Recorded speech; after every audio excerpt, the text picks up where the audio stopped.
మన క్యాండిల్ ఎలా మార్చుకోవాలో మీకు నేను ఎక్స్ప్లెయిన్ చేస్తున్నాను ఫ్రెండ్స్. ఎందుకంటే ఇది చాలామంది ఇబ్బంది పడుతున్నారు. ఫిల్టర్ స్విచ్ ఆపేసుకోవాలి ఫస్ట్ స్టెప్. ఇక్కడ ఈ వాల్ ఉంటుంది, అంటే దీనికి వాటర్ వచ్చే వాల్ క్లోజ్ చేసుకోవాలి. ఈ వాల్ లేకపోతే రెగ్యులర్గా మన రెగ్యులర్ వాల్ ఉంటుంది ఇక్కడ ఈ ప్లేస్. ఈ వాల్ ఇలా తిన్నగా ఉన్నదాన్ని ఇలా అడ్డం తిప్పేసుకోవాలి, అంటే వాటర్ దీంట్లోకి రాకుండా ఉంటుంది. First step. నెక్స్ట్ సెకండ్ స్టెప్లో మనం దీన్ని పైన ఒక చెయ్యి దన్ను పెట్టి ఇది ఎడం చేతి వైపు తిప్పాలి. ఈ ఎడం చెయ్యి ఏదైతే ఉందో ఇటువైపు తిప్పుకోవాలి. ఇది ఓపెన్, కుడి చేతి వైపు క్లోజ్.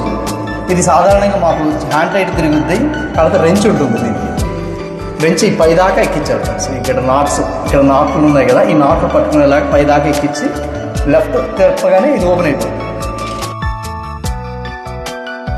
అయ్యో మనకి అంటే వైట్ కలర్లో ఉన్నది ఇలా కంప్లీట్ కలర్ మారిపోతుంది. ఇది కంప్లీట్ కలర్ మారిపోయిందంటే ఈ బురదంతా లోపలికి వెళ్ళిపోతున్నట్టు. ఇది శుభ్రంగా కడిగేసుకోవాలి. కడిగే టైంలో ఈ రబ్బర్ ఓరింగ్ ఉంటుంది, ఈ ఓరింగ్ కింద పడిపోకుండా చూసుకోవాలి. సాధారణంగా ఏంటంటే ఇది కడిగే టైంలో ఓరింగ్ కింద పడిపోతుంది. ఇది ఎటువైపోయిందో వేయచ్చు. చూసారు ఇలా ఉన్నది ఎలా మారిపోయిందో. దీనికి ఈ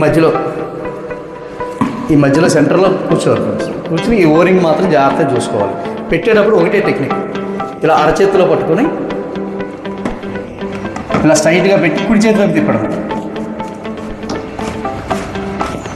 కుడి చేతి వైపు మ్యాక్సిమం టైట్.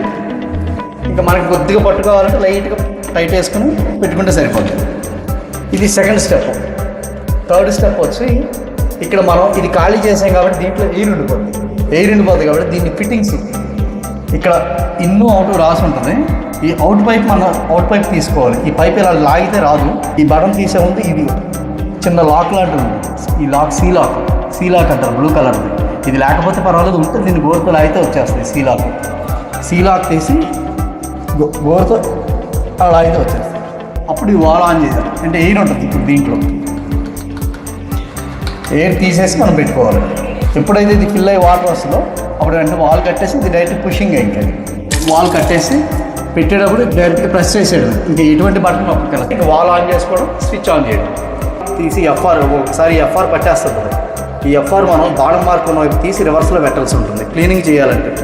ఈ బటన్ గోరుతో ఇలా ప్రెస్ చేసి లాగితే వచ్చేస్తుంది. మళ్ళీ పెట్టేటప్పుడు ఇలా ప్రెస్ చేసి పెట్టేయండి.